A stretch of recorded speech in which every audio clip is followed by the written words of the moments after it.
That's all right. No, sorry. I just heard you twice. I had the stream still on. Yeah, sorry I'm late. I thought it was actually in an hour's time.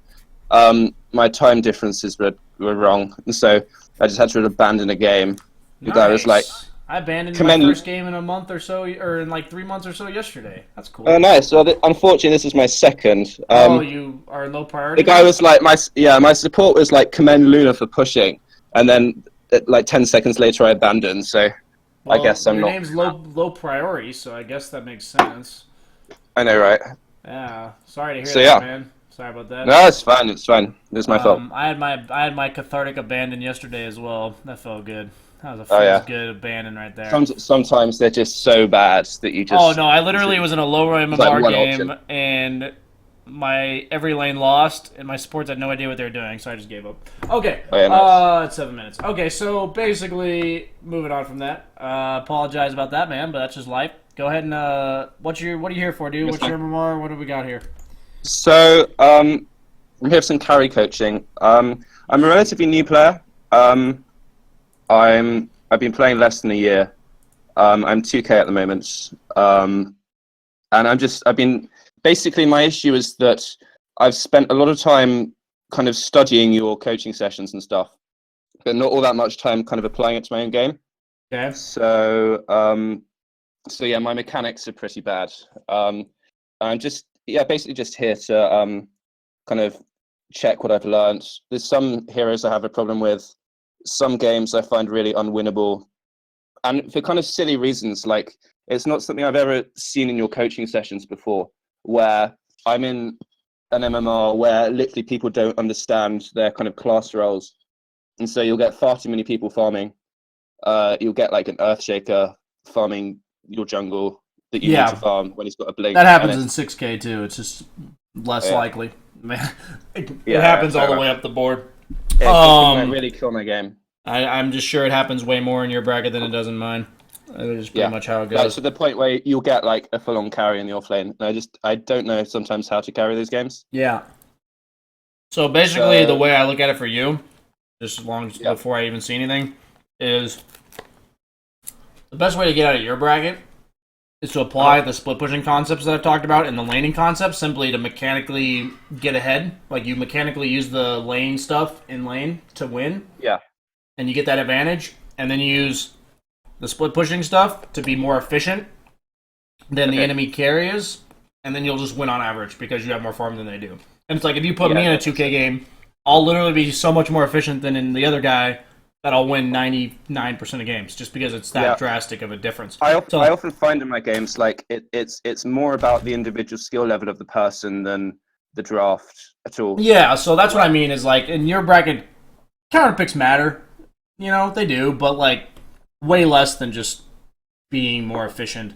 And so yeah, what I've started to realize in my games when my teammates are being really bad, especially when it's like a low MMR average, yeah, unless it literally neuters my ability to play the game. What I mean by that is like the game I abandoned, my tri lane made it so I literally had no farm and was just dying over and over again. yeah, So I'm like, I can't win this game, and I was just pissed and I left. I'm not saying you should be pissed and leave, but I'm saying unless it actually affects your game, I just always remember, and I've noticed it, that the enemy team is just as bad as my team.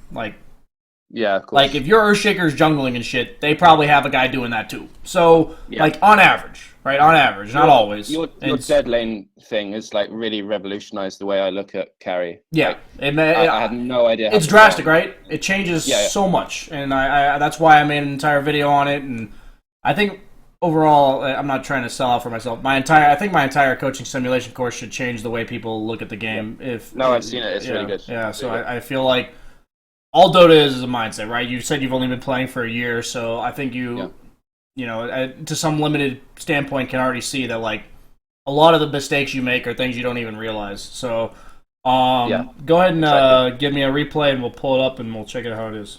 Okay, sure. So I have a couple. I have a Luna game where I think it's the best that I could play. Okay. Um, I'm like 20-0, but it wasn't a stomp. It was. I felt like my team were really underfarmed, and I felt like if I died once, it was just going to be over.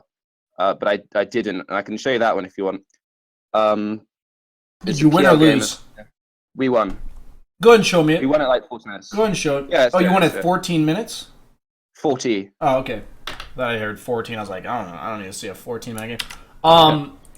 Yeah, so basically the way I look at it is there are games that if you die once, you'll lose. That's just how it is. Generally, the games are when you're like safe lane, tri lane, you have a really good start, your other two cores didn't do so hot, or whatever, and those type of games. This is like a free farm lane, but it was against like Void SF, and like at any stage in the game, they can kill me with a gank, you know? Yeah, like, so the way I look at this game, directly looking at both lineups, they kill you for days. Like, they just kill you. Yeah. Their heroes kill you. Like, they just do. So the way I know Arteezy would approach this, and a way that I agree, is that I have to get 6 slotted as soon as possible, and then look to take towers whenever they're presenting it to me.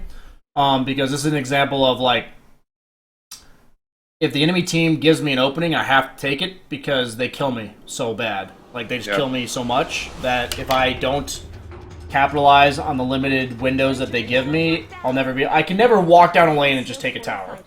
Ever. Because I did that, is the thing. So I have a feeling that the reason I didn't die is that they're bad. Okay, yeah, so I look at this lineup and I say, unless Lion, Spearbreaker, and Ricky are not 6, and Void doesn't have Chrono, I can't walk down a lane. Like, that's like the only way I can go in a lane. So we're going to see. Hard game to play. This should never happen, by the way. Can we screenshot? Oh, yeah. Oh, 2 out of 3. Poggers.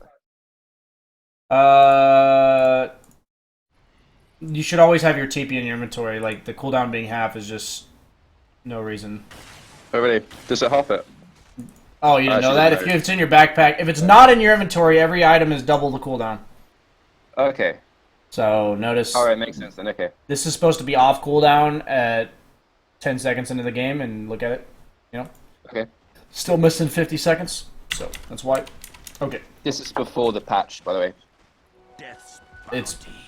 Oh, okay. Cool. I thought that was like in relevance to what I just said, but then I realized you're probably telling me that for... Yeah, that's the one thing. So lane equilibrium. Your... Okay. Let's go from the very get-go. So your disruptor pushes the wave slightly. Yeah. And he's kind of fucking it up for you. And I don't think there's too much you could do there, but right now, what should you do? Should I draw aggro? Yeah, to what?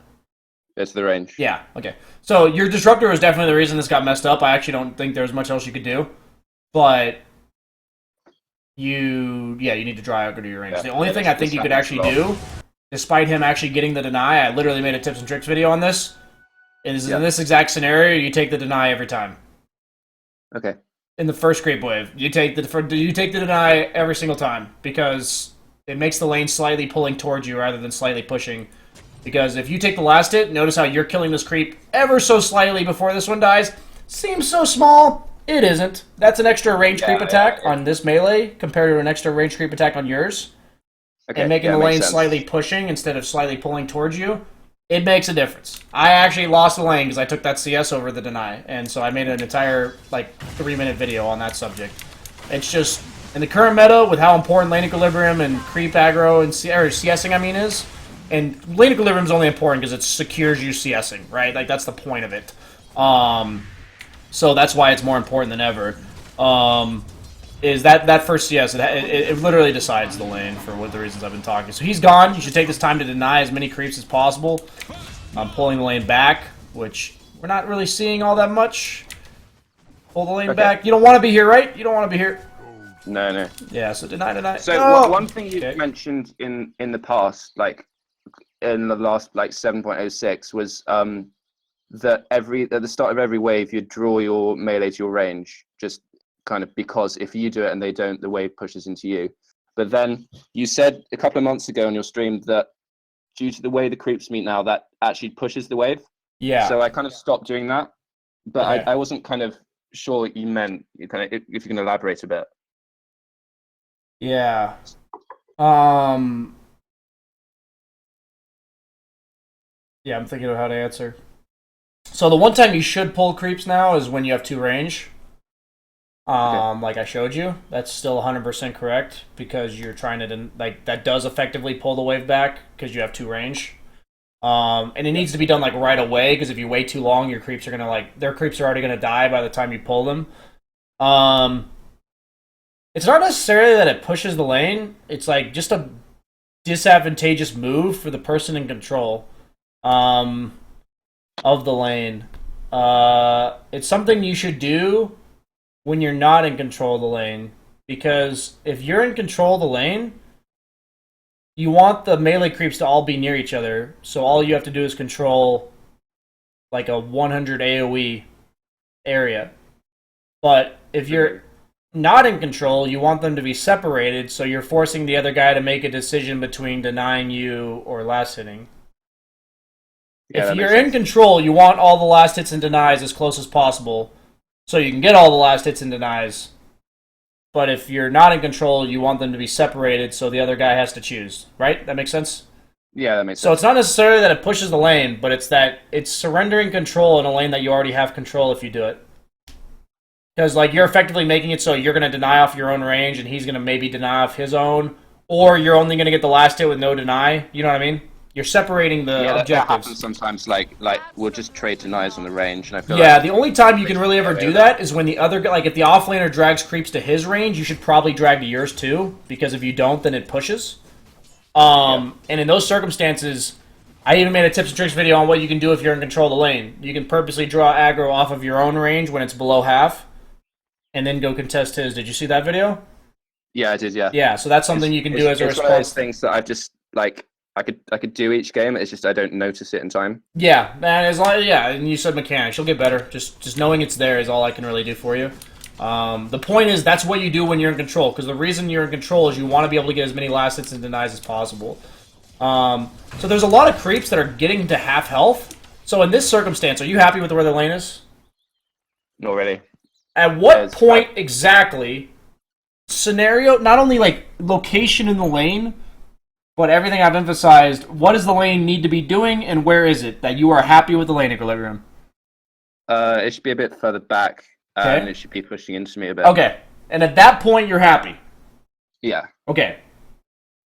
So, until that point happens, what should be happening to every single creep on your side that hits half health? Oh, denying it. Auto-attack denying it. Like, you should be hitting it. Like, there's been a lot of times you're going for denies, but you're not actually hitting it that extra time. And all of those extra times you're not hitting it is why the lane looks like this. Like, if you got like 6 or 7 more, like, just auto attacks in for denying, like, not the actual deny itself, but accelerating the creep's death, the lane would be like right here. It'd be good, right? Notice how it's very close. And people look at this and they may say, God, BSJ, that's so nitpicky, that's so small. Is this not so close to being correct? But it's not, right? And so lane is just completely a snowball effect. And that's all you have to do is think like until I've gotten the lane to that circumstance, because you obviously have watched my videos, you know what circumstance you want. Until it's there, denies have to be like the second the creep gets half, you have to be hitting it. So that's something mechanically you can get used to. And the goal is to be able to do that and not miss CS. That's a whole nother ballgame, okay? Like, people think it's so easy. It's something like I either deny the wave back and then end up missing the actual deny, or I go for the denies. And you just have to push the limits until you can get there, because you don't not auto-attack the wave back because you're missing CS or denies because of it. You'll start to hone that skill, like, of being able to pull the lane back and getting the denies and last hits. And I'll tell you, missing 1 or 2 last hits is better if you have. It is worth it if you get the lane where you want it. Period. It is. It just is. The goal is to have the lane where you want it, missing as few last hits and denies as possible. Not, I'm going to get all the CS and hopefully be able to get the lane where I want it while I'm doing that. Does that make sense as a mindset thing? Yeah. Okay. Yeah, that makes sense. Camera perspective. Yeah, I just didn't see what was happening with the other creeps there. Meaning, like, there were, like, 4 creeps interacting off your camera. Try to minimize that ever happening. If you know what I mean. Like, there were creeps attacking each other, like 2 range creeps, and you had, like, 2 melees that aggro to the range. Just make sure you're seeing what's happening with creeps. Because in those circumstances, you'll just randomly miss a range creep dying that you just didn't see it dying. Yeah, I feel that happens a few times a wave. Yeah, so, yeah, just... All I try to do is I try to think... I need to worry about every creep dying, so if people drag the creeps away, that's when I have to do like this with my camera. And that's why if I'm in control of the lane, I don't want to do that. Because like then I'm going to have to worry about multiple things at once, and that sucks. So we're going to rewind a bit here. So this kill attempt happens, or this kill on your support, I mean, happens. Is there anything I can do to stop that? Is that just let me rewind here. He's out of position. I believe it's just him out of position. Yeah, he's out. That's just out of position. Last session, I literally mentioned that, like, when your own creep wave dies, that's when you're most vulnerable. That was my first session, actually, today. When your own creep wave dies, that's when you're most vulnerable, because you're going to tank some creeps while, if they try to trade with you. Notice how he was out of position there. His own creep wave was dying. If your own creep wave is dying and theirs isn't, like this, you should be playing as passively as possible. Like, both of you should be, like, right here in max range denying this, or not denying it at all. That's just him out of position. But it will teach you that this is the definition of out of position. Like, your own creep wave is dying off, and you somehow stand right here. It's a good rule to learn, actually. Like, just to think about that. Because often I'll go to take that deny, particularly as, like, a melee hero. And then it's just not worth it. Yeah, no, so imagine this. This is how I think about it. If I'm a melee hero, and this Spear Breaker's a good player, and I go for this deny, what's he going to do? He's just going to hit you. He's going to charge me, get the last hit, stun me, get hit by 5 creeps, and I can't man up on him. So the entire time I'm running away from him, he can just hit me. Can he not? Yeah. Because if I man up on him, I'm tanking 5 creeps. Right? So the whole point of being aggressive and passive in lane is forcing opportunities when the other guy's more vulnerable than you are. The point on a hero like Luna is you don't want the lane pushing into you too hard, because if the lane pushes into you too hard, suddenly you can't be aggressive at all because you'll tank too many creeps. On heroes like Lifestealer, you don't really give a shit if you're tanking some creeps, if you're ahead in lane, right? Because you're just going to feast it back. It doesn't really matter. Yeah, I had that trouble on Luna last game. I mucked up and it had 3 range creeps, and then I had to just like use my salve just to kind of sustain. So this is kind of how I look at it, is with my lane equilibrium, if you... It's hard to explain, actually. This is, I mean, it's really good to know this shit, and it helps so much, but I'm trying to explain how...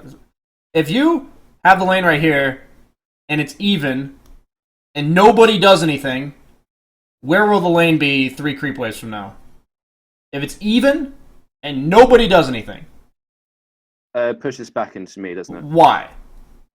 Because their creeps meet first. Okay. So I'll get a double range. Okay. So actually, when you're a ranged hero like Luna, what should you want the lane equilibrium to look like right here? If I'm in a contested lane. If it's something like this lane. Something like this lane. Probably just like my melee creep just being probably like half as much health as it is at the moment. So would you say that you want your creeps to be slightly more health than theirs? Okay, yeah. Do you see what I'm saying by that? Like, you actually want to slightly push the lane. It's weird, but I'm telling you, like, right now, I look at this, I'm like, oh, please hit this creep a couple times. Like, is this pushing enough towards me that if I was to go for a kill on Spirit Breaker right now, you could, yes. It would still, in this current location of the lane, yes. But if it's up here, no. Okay. Yeah, so, I just haven't gauged. So, no, that's fine. So basically, my point is, the farther the lane is up, the more prone it is to pushing back into you. Okay? Because of what you already said. So, in this circumstance, I can tell you, I'm like itching for you to hit this creep. Because I know what happens when you don't hit this creep.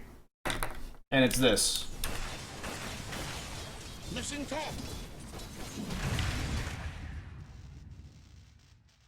Okay, yeah. As a ranged hero, okay? I can't really control that for now as Luna as well. And now it's too late. Is it not? It's too late. Yeah. Because at this point, range creeps hit for 35.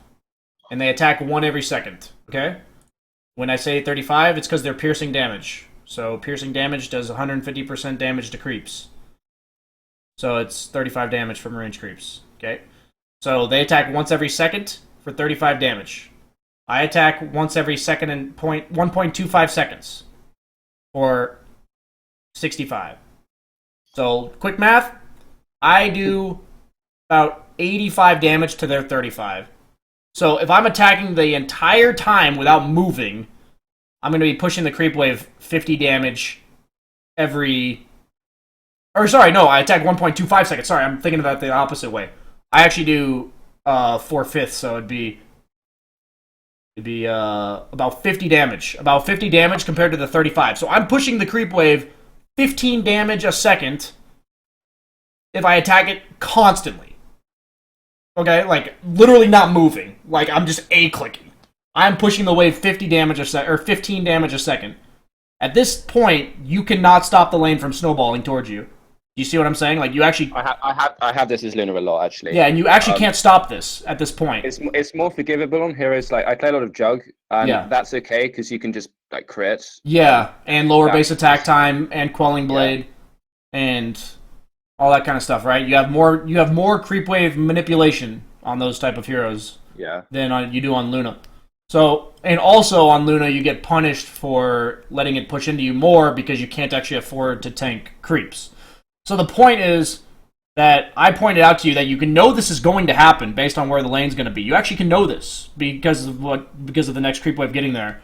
So if you want the lane pulling back to you, slowly though, you don't want it fast because if you get the snowball effect, suddenly 3 creep waves from now you're tanking 7 creeps under your tower, and then it's going to shove back out. Go ahead.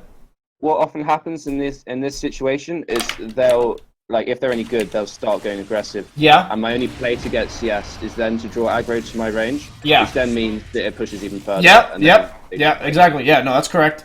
So the point is to recognize the problems before they happen. Because on heroes like Jugg, once they happen, you can address them. But on heroes like Luna, it's too late by the time the problem's already there. So, if it's possible, note that in some lanes, you're not actually going to have the control because you're at threat or whatever. But if you have control of it, which I think you did this time, right? You had the opportunity to attack the wave forward a couple times. You got to take it when you can. It's just going to make it so that this scenario, one of these melee creeps is gone. And it's like, it still may push into you, but it's going to be way less than it would be otherwise. And you're shortening the window for them to be aggressive. And you're minimizing the creep damage you're going to tank.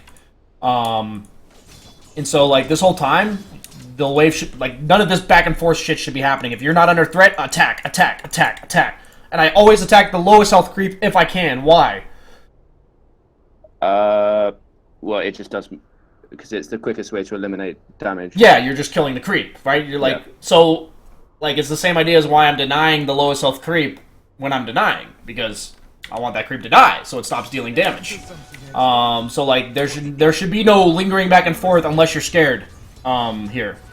It seems like a lot, but, I mean, I learned, this specific stuff, I all learned from Arteezy, okay? I ended up watching other players later on to, like, once I had learned to get it down myself to enhance my, like, understanding, I watched other players as well.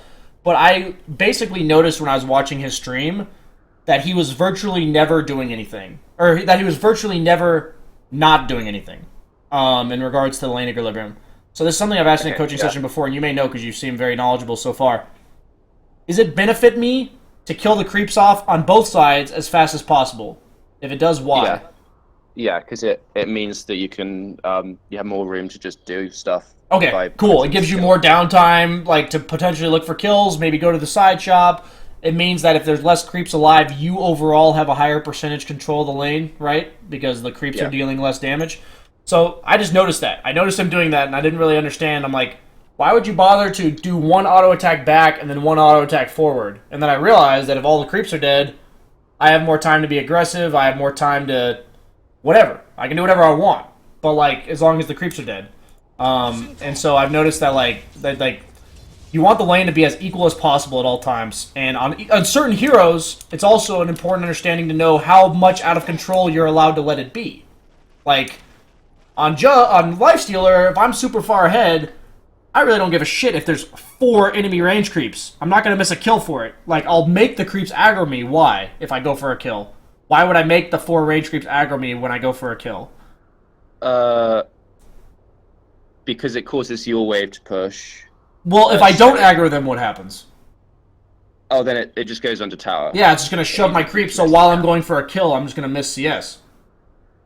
Yeah. Right? So, like, I actually purposely dragging the creeps with me so that by the time I'm done going for the kill, they're with me. Like, they're still here. Yeah, I've seen you do that. It's just amazing how much it differs on certain heroes. Yeah, no, and so something I guess I really haven't made a video on is understanding how much you're allowed to let the lane equilibrium push into you or away from you and still make these plays. It differs every hero, every matchup. Yeah. It really does. It's just something I've never considered on Luna. Like, it's one of those. It's so obvious when you point it out, but it's pretty much all my laning troubles on Luna, actually, because she's quite a strong laner otherwise. Yeah, she is. It's because of this. Yes. On Luna, her main weakness is being able to tank creeps. Like, that's, like, if I had to worry, like, my main concern with anything going wrong with Luna is lane equilibrium such that I can't be aggressive because I'm tanking creeps. That's, like, the last thing you want. But you also don't want the lane up here either, just like any other carry. You don't want the lane here. You want the lane, so we always want the lane to be decidingly somewhere, right? That's something I've done in a lot of my coaching sessions. You want the lane pretty much to always be right here until you're pushing. Or you feel no fear. Like, why would you want the lane here instead of here? What can the enemy team do, potentially, if the lane's here and not here? They can drag to the large camp. Yes, right? So if I feel like I am strong enough to not be fearful of them killing me here, and I feel like I can get as much denies and control the lane here as I can back here, why would I ever have the lane here?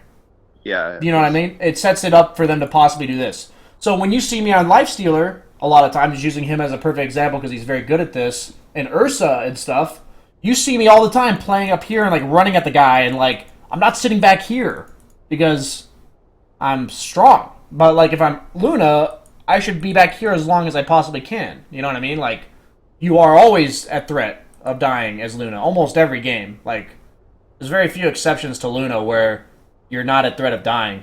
These type of heroes like Luna and Drow and stuff, you want the lane to be always back here unless you're decidingly pushing it. Like, you are literally saying, let's go push with a catapult or whatever, you know? You don't want the lane to be kind of back. You don't want to, you know what I mean? It's kind of been, you notice how your lane's been back and forth? Well, and it's just been out of control. Yeah, it's been, yeah, basically. It happens when it sort of, it rised itself, but then their creeps met mine under my tower, and that's what I was gonna say. Is that's why you need to prevent that from happening. The over pushing into you is you didn't interrupt me, but I like changed subjects or something. You literally don't want the lane over pushing into you because then it goes into your tower, and then the next creep wave meets under your tower, and then it shoots the other way again. If you let the lane shove into you too hard, it's gonna rubber band back. So you're gonna be back where you were before. You're gonna be back here again. It's gonna happen every time. It's literally gonna rubber band. Like that's what creepy lane equilibrium does, and that's why I'm so like adamant on being so nitpicky about the little auto attacks that you're missing here and there, because it's literally a tightrope. Like the lane equilibrium is literally a tightrope. Like if you sway one way or the other, you're just falling off. Like it's gonna shoot that way real hard, and you have to play it like that. And so understanding that that's the case, you'll start to do your best to minimize that happening. And like we talked about, Jugg, once you realize that problem's happening, you probably, based on what I know about you, you probably fix it. Like, you probably correct it. But on Luna, you can't. So suddenly, you know, yeah, not so good. So on a hero like Luna, against immense kill threat, I think it's pretty important that you don't give them these levels that they're getting. I don't think your timing... So first off, this second point's really bad. But I don't think your timing is accelerated... In the aura, sorry. In the aura, yeah. You were 2-2-1. If you're going to do this, I wasn't actually mad about the... I've seen players like Arteezy and others actually leave 2-point beam. What is beam for? Laning. Laning and Eclipse potential kills, right? Yeah. So you level how many points in beam per game? Like each game, how many points do you put? The answer's not a number. Well, as many as you need, I guess. But a guy in your other coaching session said like to max it so you get the Eclipse. It's as many as you need.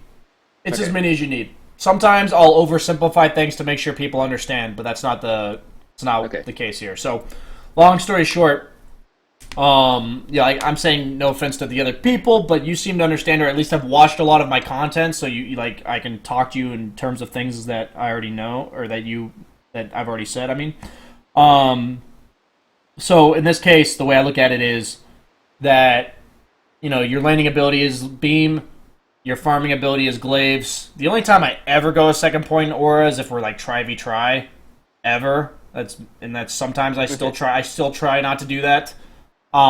Just because beam's the better laning ability and glaives is the better farming ability. So I'll try to ignore leveling my aura.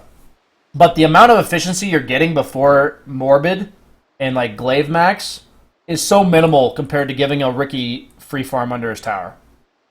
So that's why it's super important that you control the lane here on every hero until you're strong enough to do more than that, and it's worth the efficiency you're getting. So on a lot of carries, on a lot of melee carries, it's like treads. You're able to rotate between jungle and lane efficiently. But like on Luna, not only because she requires sustain, but also because she's vulnerable, it's usually until like at least morbid, like treads Aquila morbid usually. The only exception being diving with the catapult, like looking to be aggressive with Eclipse and catapult. So one of my sessions I talked about with Luna, the guy pushed too early, like he pushed at level 5, and I said, just like keep the lane where it is, keep the catapult alive while you're level 5. Wait till you get level 6 and then push. And then once you're done pushing, pull the lane all the way back again. You know what I mean? You get the whole idea that we're going with here? Yeah. That just makes the sense. fact that you're basically giving this guy more than you're getting efficiency-wise for these junglers. So basically, in this sort of game where they like pretty much two of every hero can kill me, basically. Yeah. If you would keep the lane constantly back until you get like a morbid, and then you just leave lane. I don't leave lane. I don't want to oversimplify. You return. Why is lane better than jungle in terms of anything? Any reason? Well, it's just more efficient. It's more efficient and it creates pressure, right? Yeah. So, again, the circumstances that you just said, when would you go to lane?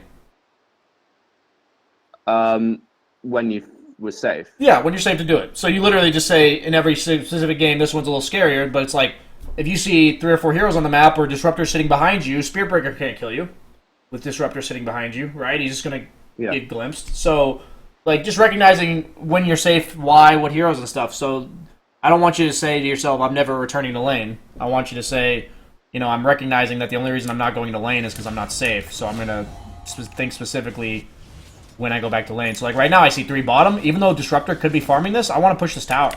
So this is good. I would have my TP in my inventory. So this is good.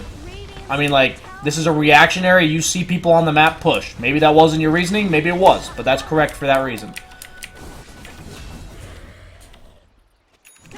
So at this point, I asked if I think I remember correctly. I asked if the Void had Chrono, and they said he didn't. So that's a good rotation. If you actually asked if Void had Chrono, if you check their levels, Void has no Chrono, and Spearbreaker's level 4. I'm doing this. The only hero that scares me is SF because he's super fucking high level. So if I ever saw SF, I wouldn't show up.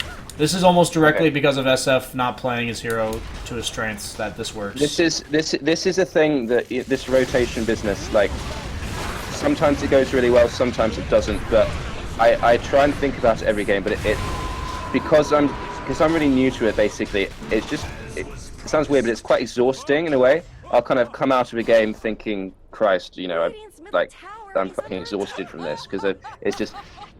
I'm really worried usually of like pushing into Spirit Breaker and Tower when he's missing because you can't. There's no really kind of getaway from that.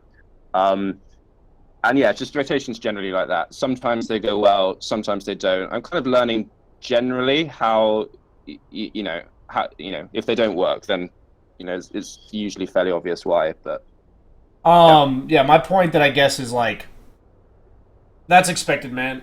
Honestly, if you want to improve rapidly, you're going to have to try real hard. And it's kind of just the sad reality. Like, Dota is an exhausting game. Like, I'm actually happy to hear you say, like, this is exhausting. Because whenever I'm trying to learn something, it's exhausting, dude. You're worried about something you're not used to worrying about. So you're playing this really complicated game, and suddenly you've got this thing that is taking up 90% of your focus, and you're still trying to do all the other stuff right.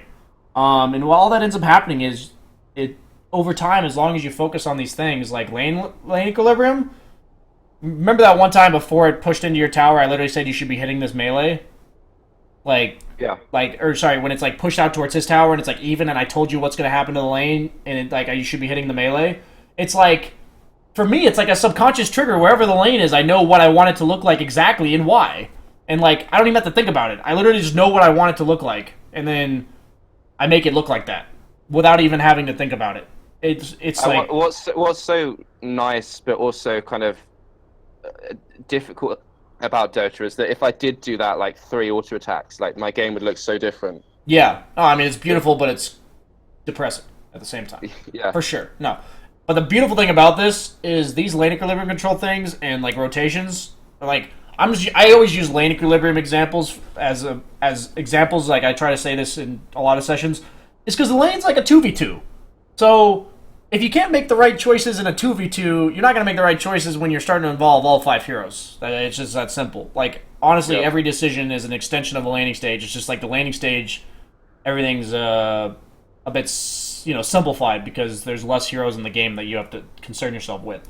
But as heroes start hitting level 6 and I'm getting items, like, suddenly 5 heroes in the game threaten you, or 4 different pairs of heroes threaten you, all that kind of stuff, right?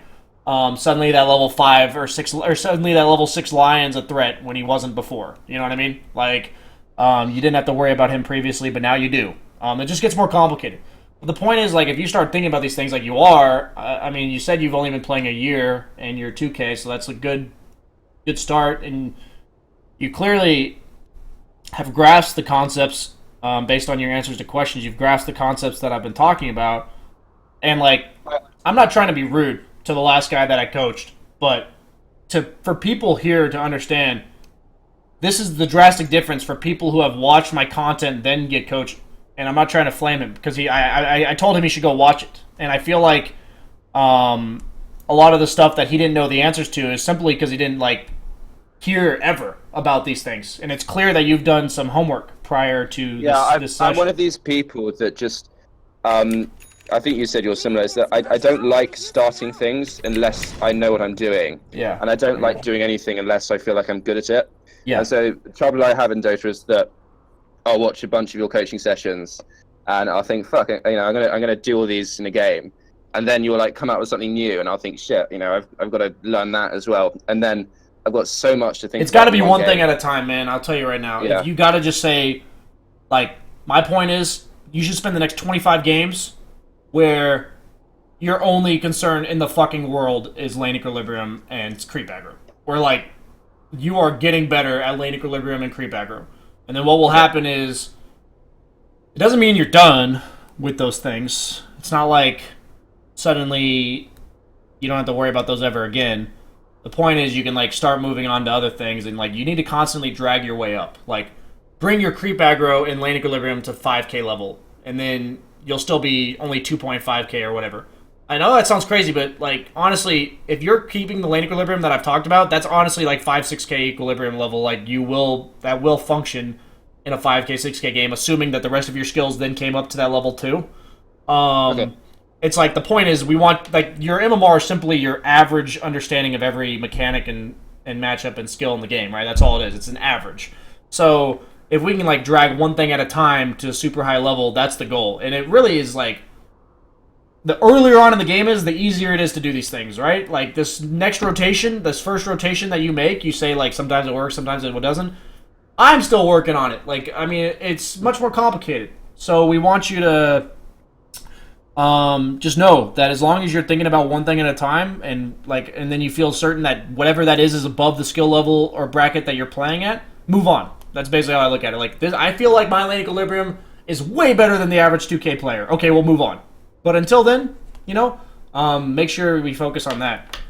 This is a point where we want to minimize inefficiencies. So obviously you have an issue. Ricky's maybe Ricky's showing. I can't tell because he's invis. Either way, you're against Ricky Spearbreaker. It's not a good idea to hang around, right? Maybe that's what you're thinking? You're low health? Yeah, I think I sort of panicked a bit. So where should you go right now? Probably Shrine. Yeah, and so I checked my teammates. Like, the only hero that could use it maybe is for mana on Pango. Not worth my time because I could be getting charged or Ricky could be here. So if that's the case, I don't want to take any risks. I'm TPing to the shrine, hitting some creeps, right? Like, I'm literally TPing and hitting creeps and getting my health back. This is, like, sometimes you could even walk the shrine, okay? In games where you're not scared of them going on you, you could just walk. But because they have Spearbreaker Ricky, you cannot walk to that shrine, right? Like, that is not something you can do. Because if they're going to go on you, it's going to be before you get to that shrine. So that's a map awareness thing. I'm just thinking that you're missing your, he ends up shrining anyway, and, I just look at that as, like, missed efficiency. It may not have ended up costing you, but it's just, on average, if you do that 10 times, it'll cost you something. Okay. So this is good. You need to back off right away. Actually, no, you see mid. Okay, never mind. Okay. So right now you saw the mid, so I was okay with you going to this wave, right? Did you see my reasoning here? Yeah. I'm okay with you going here because you see the mid. No longer allowed to be here anymore. Did that quickly. Okay. How do I word this? I guess like it's that I won't have time to do the next creep wave. So it's a combination of understanding when the next creep wave is going to get to you and how long it will take them to get to wherever that is. So, do you know when the Radiant creep wave will be right here? It's like 17? It's like 12. 12, okay. 12. So, 8 seconds. Okay, that's 8 seconds. How far can they get from here in 8 seconds? Rough guesstimate. Well, I mean, they could TP Shrine and charge, and then they'd be there. Could they have 2 to 3 heroes reasonably there in 8 seconds? They could clip me, yeah. They could, and if they didn't get there in 8 seconds, could they do that? Yeah, they could clip you in the back. Like, they could do this, right? Yeah. And they have heroes this is where I most often die at the moment. Yes. And my supports pretty much never put a ward by their shrine. Should I just buy one for myself? I mean, obviously I'm overextending and that's getting me killed, but do you recommend as well just... If your supports in your bracket are not warding their jungle for you, you should buy one. Okay. It's worth it. Like, at the end of the day, the amount you'll gain from it is so high because honestly the other carry won't be farming properly that it's that drastic. The difference is in my bracket, the other carry will be farming properly, so if he gets supported properly, his timings are just like 200 gold more than mine. Like, so people go, BSJ, you tell people to buy wards, why don't you? It's like, there's a little bit of a difference when the enemy carry is playing at a 7.5k efficiency. Yeah, a little bit of a difference there. You're playing against like 2-3k, efficiency. You can afford to drop 80 gold to have the proper vision to play the way you need to play. So because you see them, this is one of those things where you chill down bottom with a ward, and then the minute they show themselves, you do exactly what you're doing. But because of their gank threat on you, I'm not even pushing this tower. Like, the second Lion's alive. I'm doing what you're doing, and then now I'm backing, like, right now. I know that sounds like maybe like an overreaction, but even, like, in your bracket, this tower is just not worth it. Like, to potentially die. I see Lion coming back to life. I see 2 heroes. I'm thinking to myself, what if Lion TP Shrine and Spearbreaker charges me immediately? You know what I mean? Like, it's just not. It's just not. You know what I mean? Like, that's all I can really say about it. So you end up getting it. That's like one of those spots where you'll die 1 out of 10, 1 out of 20 times. It's like, I'm thinking like you were fine to be there until Lion was respawning. Because you saw 2 heroes and Lion's like a core part of the gank. I don't expect you to have that same knowledge or that like exact efficiency. I just want you to start considering it and make sure you're paying attention to your limits, because that'll just get better over time if you are, and it sounds like you kind of are. So that's all I can really ask out of you. So this is good. Oh, he abandons. Yeah, he's like, he didn't actually abandon. He was AFK for a few minutes. I didn't even notice. I watched the replay once and I realized this, and then he comes back, which I guess is why I didn't get ganked at all. But I thought it's still a good replay just because he literally just charges now. Yeah, no, and I like that you didn't push mid with your team there. That you immediately went back bottom. That was actually really good. So I like that you're. This is actually exactly correct. This is way above 2K MMR level farming patterns. Dire's top tower is under attack. And What you should often look to happens now is that, like, generally, I didn't this game luckily, but I'll have like a Viper farming mass, just where I farmed. Guess what you do if they do that? He thought he was a lion. Go somewhere else. Okay, question. As a hero like Luna in a game like this, where else can you go?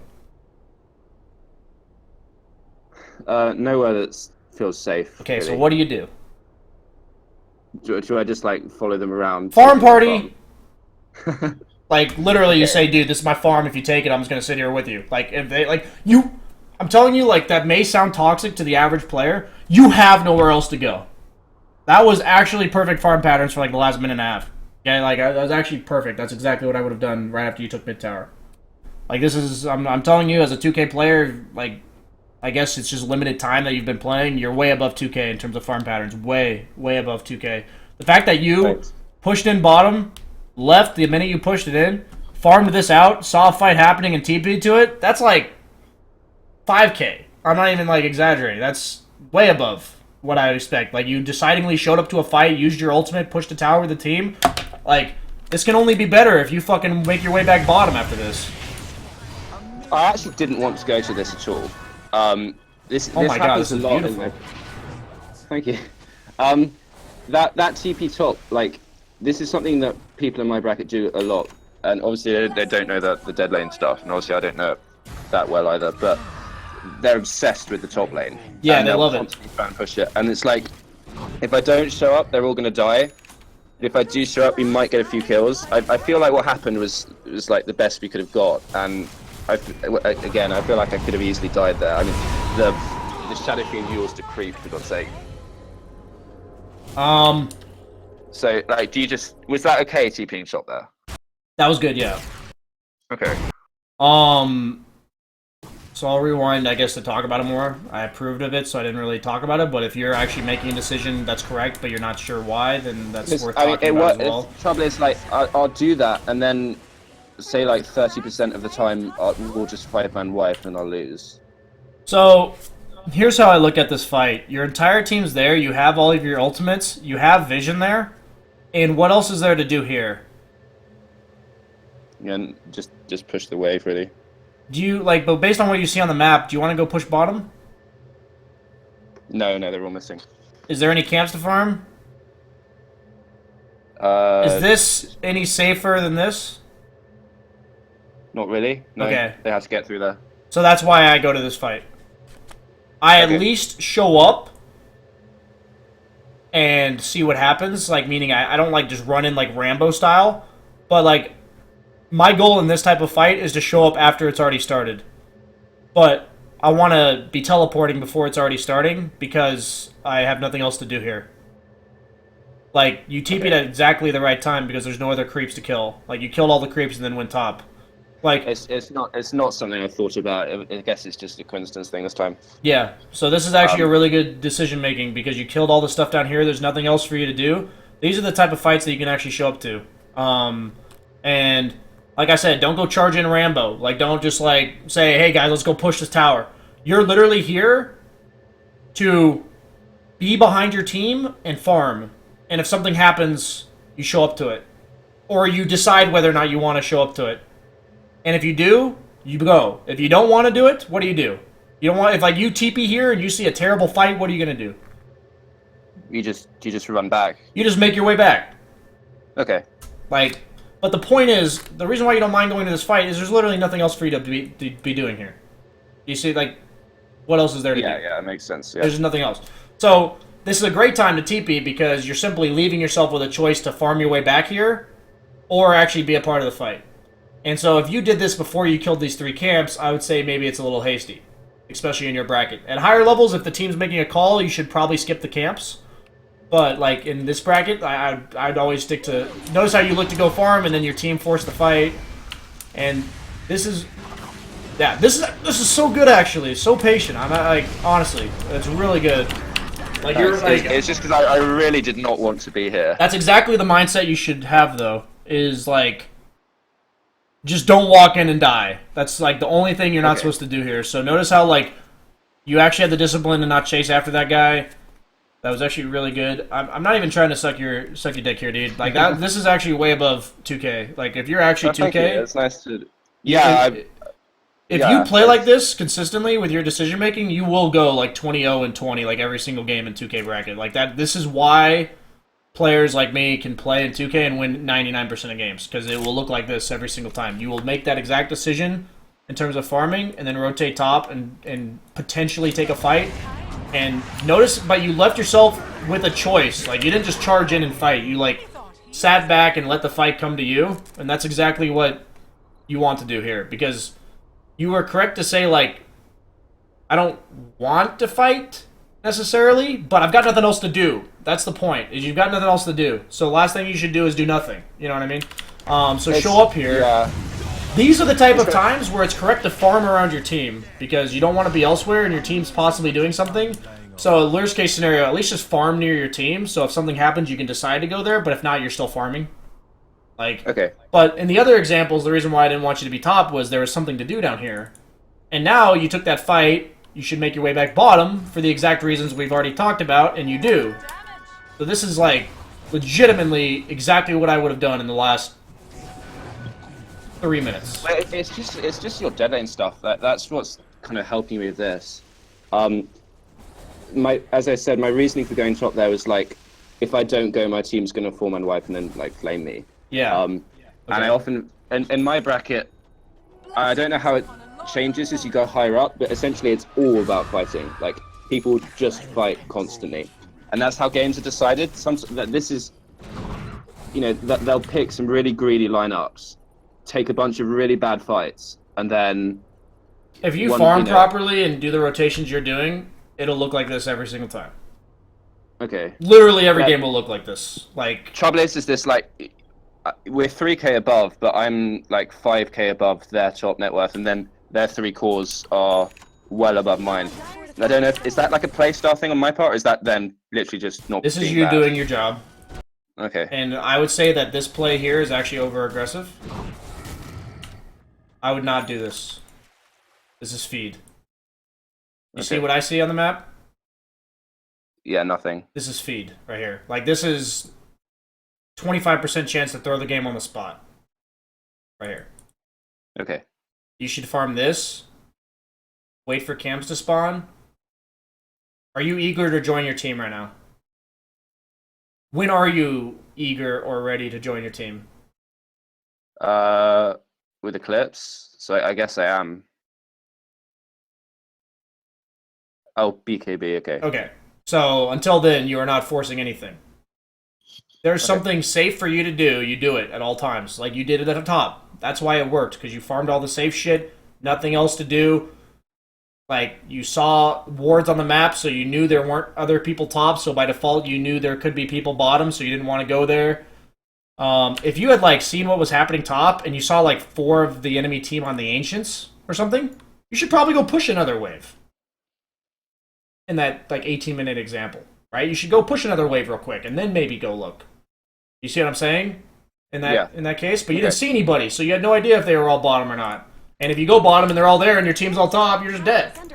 And this is a case where your team's all showing mid, you don't know where they are, and if you run into the enemy team right here, anybody on the enemy team, aren't you dead as shit?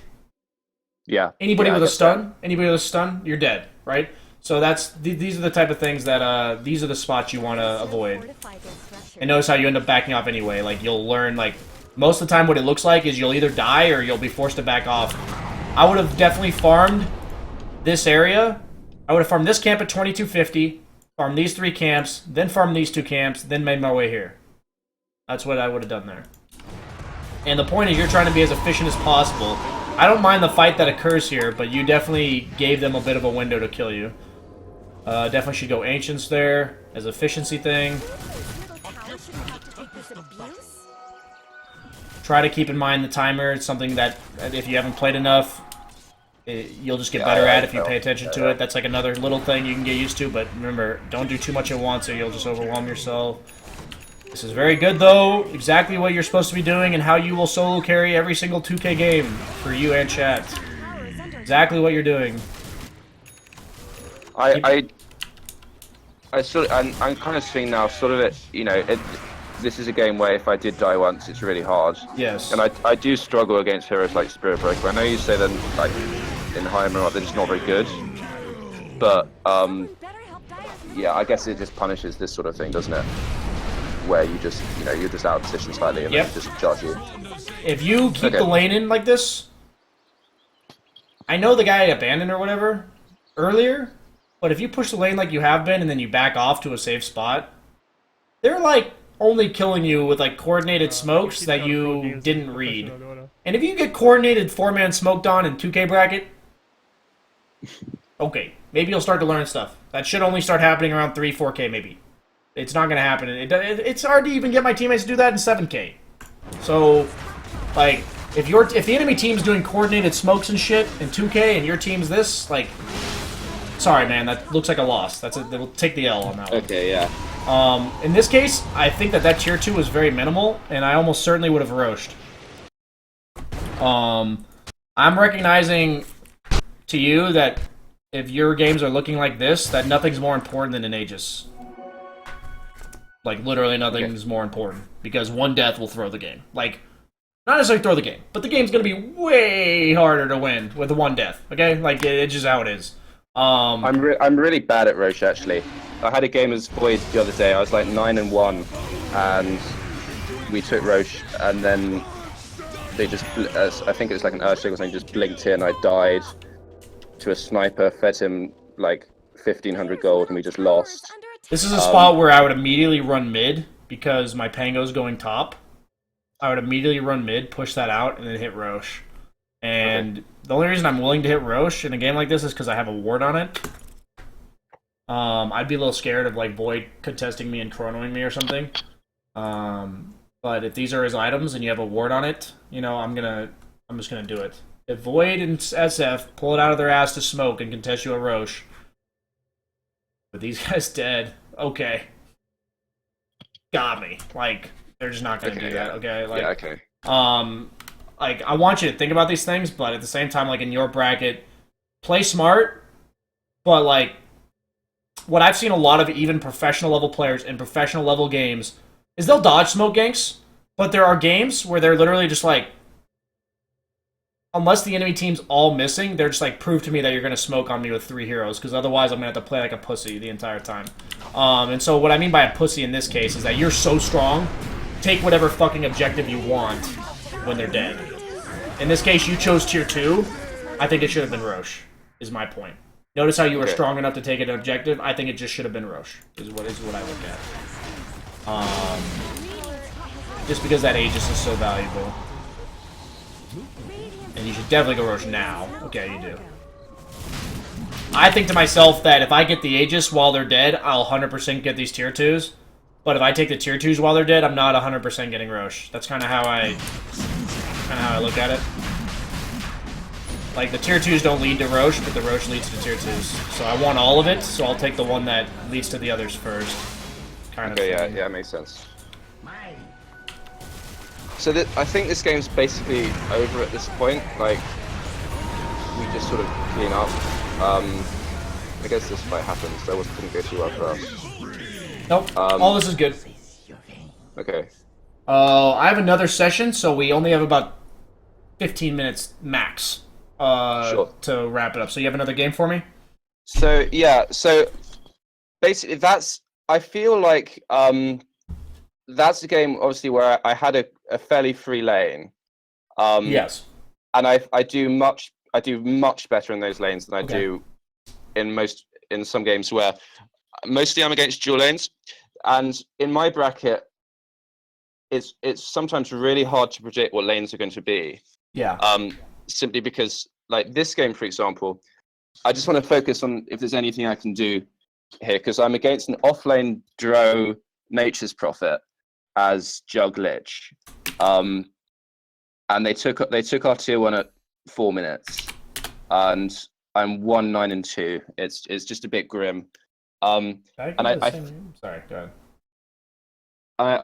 I feel like, you know, as you say, like it's 2K, so I want to feel like I can win these games. How early are you usually having to pick in your drafts? Pretty early, usually. Like first or second, or what's the deal? First, second, third, usually. Because people don't mark their roles. They just they'll just leave it blank, and then they'll just pick anything, any lane. And you know, people, you know, you could say, why don't you just like adapt to the team? But it's like I want to learn carry, so. Let me just look at this drafting stage. If you like first pick, I won't say anything else. But I don't think I first picked. Can't remember though. Maybe I did. Is it not going to show me the draft? Dire team's turn to pick. 10 seconds. Fucking bugs, dude.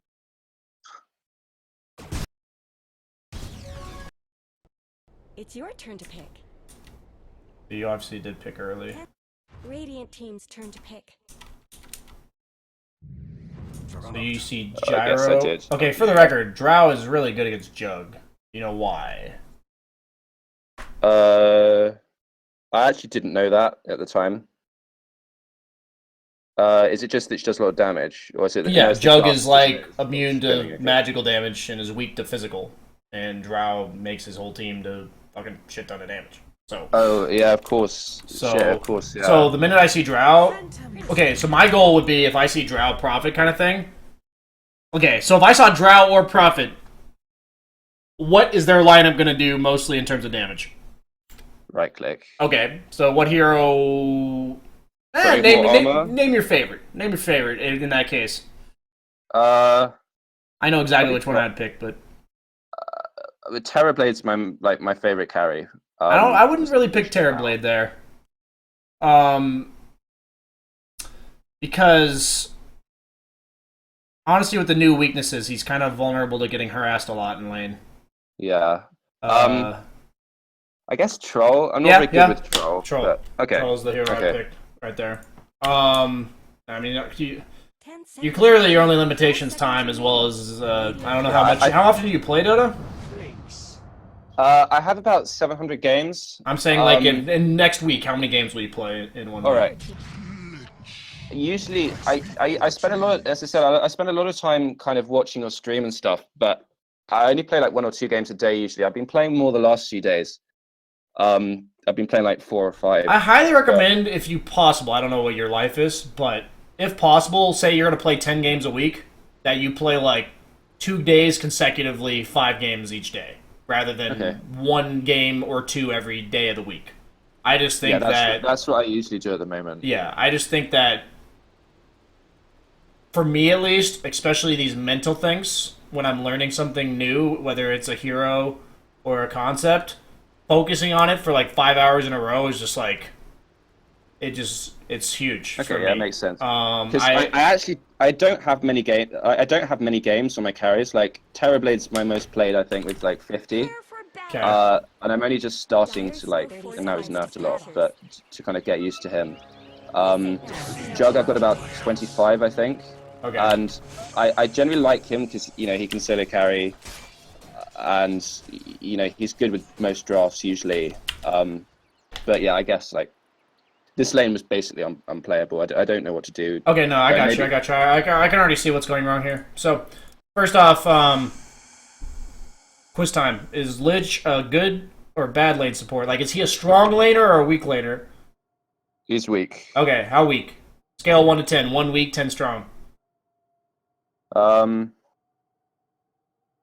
I guess it depends on their lineup. And this, I realized afterwards that he's really weak because he's a 1. Sacrifices. He's actually about as weak as a support can get in lane. Okay. He's as bad as they get, honestly. People think Lich is a good lane support. He gets you XP, but he does not do anything. He look at his damage. Look at his armor. Look at his animation. Nothing. Doesn't do shit. Like, this hero is one of the weakest lane supports in the entirety of Dota. Okay. So that's first off an understanding you need to have about your own supports. It'll grow over time. Just note it, okay? Like, try to learn it. So, You're against Drow Prophet. Obviously, you're going to have hindsight 2020 because you experienced this game. But who's the stronger lane duo? You and him or them? Oh, them. Okay. How are they stronger? What do they do better than you? Harass. Okay. So what's the only way to minimize harass in the entirety of Dota? Creep aggro. Okay. So what should happen right here? Do I draw them onto my tower? Yeah. You draw them as far as fucking possible away from this You- Drow and Prophet as you even on the possibly can. tower? You're going to get, Okay. in the first 10 minutes of the game, you're probably getting 2 range creeps. The entire time. Why? Because walking up to the range creep implies you have to walk into fucking 2 ranged heroes. Who, if they're any good, they're going to Yeah. right-click you 6 times. Okay? That's Like, what happened, and I think so- I died a lot. You're basically, I look at these type of lanes, and I say, okay, not getting a single range creep this entire fucking lane. That's fine. Like, can't do anything about it. I have no play. Because the only way I can avoid harass is by creep aggro, right? And creep aggro don't work on range creeps because they're ranged, so they're not going to move. They're just going to attack me, but they're not going to move, right? Yeah. So, right now, I have to A-click. I'm never trading with these guys, ever. Right? Am I trading with these guys? What's the only time I ever initiate anything on these guys? If they're out of position, And you're trying to what? kill them. Okay, so, without a gank, are you and Lich ever killing these guys? No. No. So, we are literally in A-click creep aggro mode till level 6. Like, buy items accordingly, play accordingly, that is the mode you are in. Every time you take a harass from them, it's because you're not, like, will you still take harass if you do what I'm telling you? Yeah, of course. It's just less, right? Yeah. And if I tell you that you're in this creep aggro mode until level 6, isn't the point to just sustain till level 6? Like, you're just trying to make it so you aren't crushed by the time you get level 6, right? That's all we're trying At to level 6, you say level 6 because of my Omni Slash, but what do you then just, like, what do I do? Do I then just leave or try and kill them? I'm saying that all level 6 means is that if they walk out of position, you can actually kill them. Okay. It doesn't actually change anything in this case in terms of the lane dynamic, but you can actually kill them if they're... So what I mean by that is, if I'm level 6, maybe what I'll do is, rather than sitting back just creep aggroing, maybe I'll walk up here, scouting for bounties every time, and if they walk over alone on the drow or something, then I kill her. Like that kind of stuff. Like, I'm willing to confront them outside of creeps, because I have Omni. You see what I'm saying? Like, I'm willing Okay. I'm willing to possibly make things happen.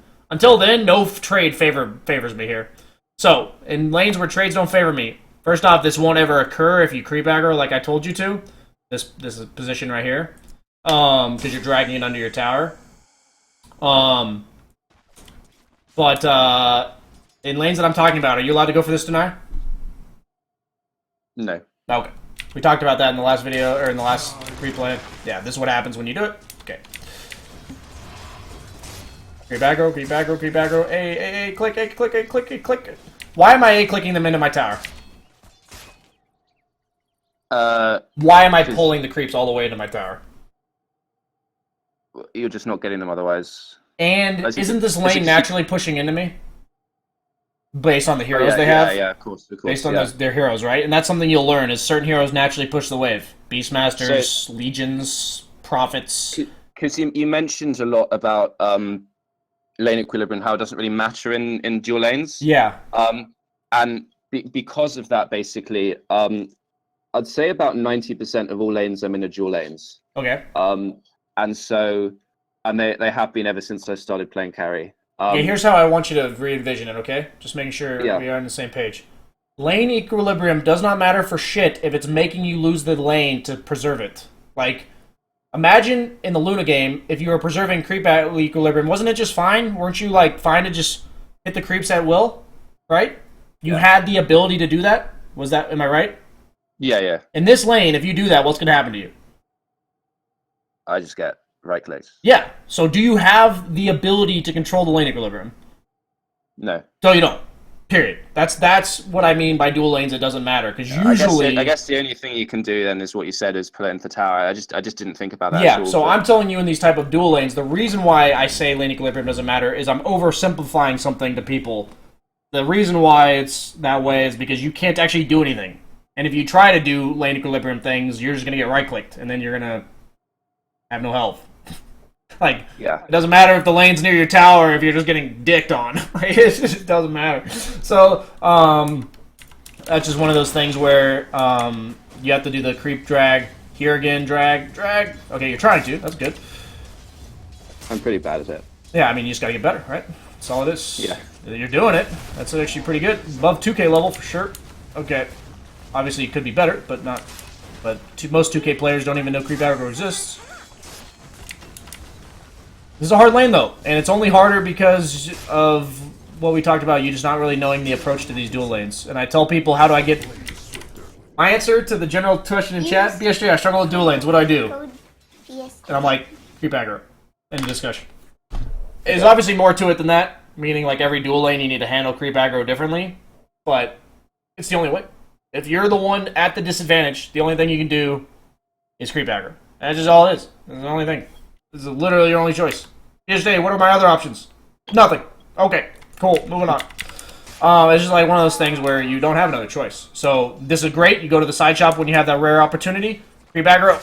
Okay, maybe the deny's okay there because Prophet wasn't there. If Prophet was there, I would not do that. Creep aggro. Okay, more. Notice how much damage we're taking. Yeah. Right. That's all. At this point, That was really weird. I got stuck in the tree. Continue. Sorry. Yeah, that's right. At this point, I was kind of tilted. I was you. like, this is disaster. Yeah. This lane's actually not that much of a disaster. If, like, yes, you've taken more damage, and so you probably should fly yourself more tangos now. Why should you fly yourself more tangos now? So, I'm not strong enough to sustain without them. Alright, it's just how I look at it is, I'm going to take more damage. Nothing I can do about it. The only difference between now and what it should look like is you should have, like, 3 extra tangos and probably a salve. Like, maybe you had to use 3 tangos. I'd say you should have 3 total tangos and a salve left. Because of creep aggro. That's all you've done. That's all you've missed out on. Oh, yeah, and good point, yeah.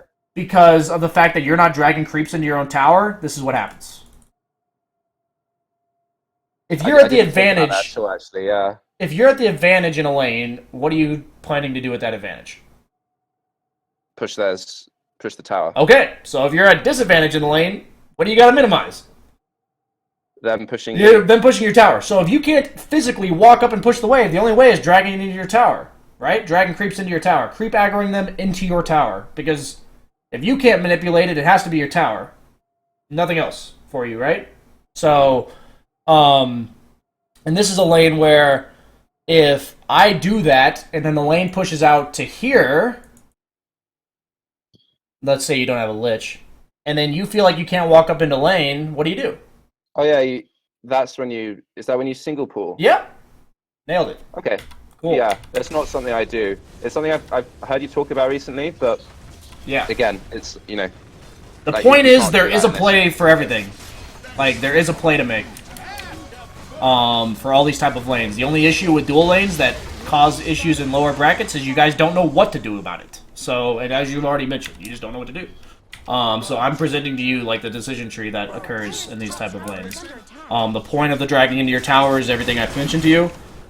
The single pull is once you've done that, it's already out away from your tower and you can't be there anymore. And this whole thing's going to snowball from here. I'm going to basically wrap up the coaching session here. That's fine. I just want you to emphasize, like, watch my games. Watch watch pro-level players when they're in bad lanes. It is all creep aggro, and it's all, like, if your goal if you're in control, meaning you're ahead in the lane, your goal is to control the lane, establish an advantage, and then make that a tower push. If you're at a disadvantage, your goal is to minimize the impact that they have on you, whether that's harassing or pushing your tower, whatever it is. Maybe it's both, right? Your goal is to minimize that as long as possible. That's all you can do. You're not able to do anything. One of the hardest things in Dota, especially for players, is if you're the one that's not supposed to do something, they don't understand that you're supposed to be the one stopping them from whatever they want to do. That's the only choices. Either you're the one wanting to do something, make it happen, or you're the one that can't do anything. So in that case, you just have to consider what they want to do, and then you say, "How can I best prevent that from happening?" And sometimes So, like, if you ask yourself, "How can I prevent that?" and then there's no answer, then you leave or you do something else. Yeah. Okay. So maybe this is like a bad question, but so with the things you've just explained with this lane, like if this was you in this game, and you had that sort of lane, what could you just like paint a picture what you'd expect your kind of timings to look like, what your end result would be? Do you think you'd actually be able to? I guess you haven't seen the rest of the game, but like, do you think you'd be able to actually win this game by yourself, or is this just like, yeah, is this just too bad a lane? No, you can win this game by yourself. You definitely could. Obviously, it's harder. I obviously think picking Jugg makes it harder. Because it's Jugg into Drow. It's just like a bad matchup. But Okay. you can definitely still win this game. It's just the point is when you're in these bad lanes, the only skill you have to learn, and it applies honestly all the way up until Pro Dota, is you just have to make it as minimally bad as possible. Like my point is, I would lose my tower at like 8 or 9 minutes. Okay. I would lose my tower. I would. That's a big difference. I'm not above you losing my. Like, I'm not so good at this game or whatever that I can stop the enemy heroes from doing what they're supposed to do. I'm going to lose my tower, but it's going to be at like 8 or 9 minutes rather than at 5 or 4. And that's all done by sustaining lane equilibrium. And what I mean by lane equilibrium is literally like stopping them from pushing. So in this case, dragging it into your tower. And that's just going to slow down their push. And then if you have an extra bit of sustain, maybe you can afford to spin down his trees and his creeps underneath your tower and then use your salve to salve up. Rather than having to use your salve super early on and not having one. Do you see what I mean? Like, you can actually use that salve to help you defend your tower.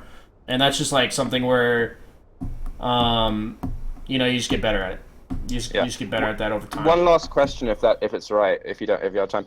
As you see in this game, like my off lane is Bristleback, PA. Yeah. And that's life. They're both farming. Yeah, that's people don't even have an issue with that in this bracket. Yeah. I've got 4 farming cores. I can only tell you, man, that if your team doesn't have an issue with it, on average, the other team won't have an issue with it either. Yeah. And when you're faced with these crappy lanes, creep aggro, get out of them as soon as possible. Know your only obligation to this lane is defending tower if possible. That's your only obligation to this lane. Do I still go Battle Fury in this game? Yeah, I think you still have to build what it takes to solo carry the game. I would still go Battle Fury. This Okay, game exactly, I'd probably go Aquila first, Treads, Battle Fury, Manta, Shadowblade, Silver Edge. Yeah, that's what I tried to do, but we lost by the time I had a Yasha. Okay. So. Yeah, and that's the point is that by you not stalling their timings when you're behind like this, like when you're at the disadvantage, you're going to allow them to accelerate their stuff, so the time you have to get your stuff is slower. I used this in my last game, but I'm just going to show you real quick before we call it, okay? Okay. So this is where we tri-lane, and we actually fight them pretty well. But overall, I'm against Sand King techies, okay? So this is like, I'm a Jugg against Sand King techies, okay? So I'm just going to show you a perfect example of what I mean by your approach in your lane. Like, at some point, I become disadvantaged in this lane, even if it's not to begin with. So we're going to see it here in a second. Yeah, it's not something you want to stay in for ages. Yeah, right? This is not a lane I want to be in. So let's see here.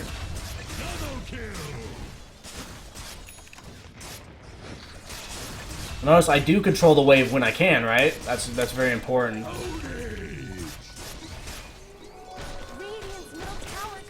Great back row. I'm going to take a lot of damage for this, and that's why I go Treads, right? Treads are better for sustaining and trading, while Phase are for killing.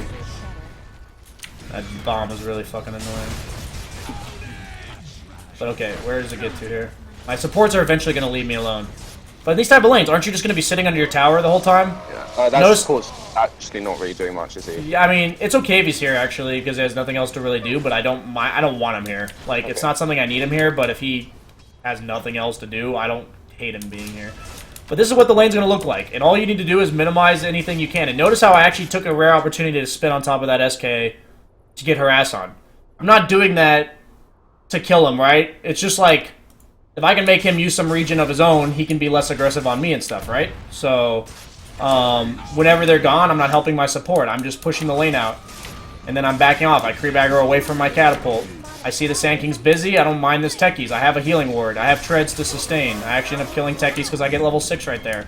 And then I heal up. Like, I mean, this is actually like if you just paused right there, that would look like you had like a really good lane generally. Yes, but this is me like making like this is not a good lane, honestly. Like, you know what I mean though?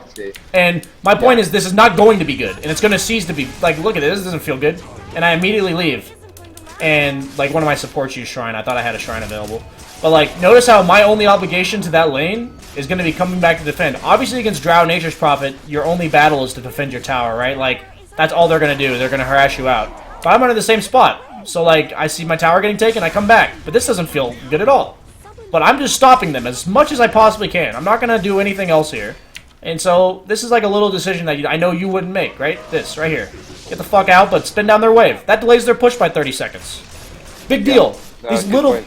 Like, imagine if you had a salve in that Drow Nature's Prophet lane. When they try to push your tower at 5 minutes, you spin down the wave, take all your health and damage, but you just salve back up. And then, like, right? Or something. And sometimes you'll just need to understand what your resources need to be in order to do that. And it's just like, my point here in this game is like, I am at the disadvantage despite the lane going well. But like, in your bracket, because they're 2K, you can afford to not have proper support and still pull this off. Like, I know you can. You just have to minimize their timings as much as possible so that you can still go normal items. You just know your normal items are going to be a little slow. Like, right? That's like, even in a game like this, though, I actually had a pretty early Battle Fury. I had like a 17-minute Battle Fury, despite this game being a little weird. So that's the point. You still think Jugg goes Battle Fury this patch? Yeah, I do. Yeah. Okay. I think that heroes that needed Battle Fury before still pretty much go it all the time. Like, there were games last patch that you wouldn't go Battle Fury Jugg, but in the games that you would normally go Battle Fury, you still go Battle Fury. Your timing is just delayed by 300 gold. Like, just how it is. Sucks, but... Yeah, just how it is. So, okay, dude. Thanks for signing up, man. Thanks a lot. It's been really, really useful. Yeah, no, keep it up, man. I'll probably be back at some point. Yeah, dude. No, I legitimately believe if you play a decent amount, you'll gain a lot of MMR very quick. So, I'll see you back when you're 5K. See you later, dude. Cool. Yeah, have a good day.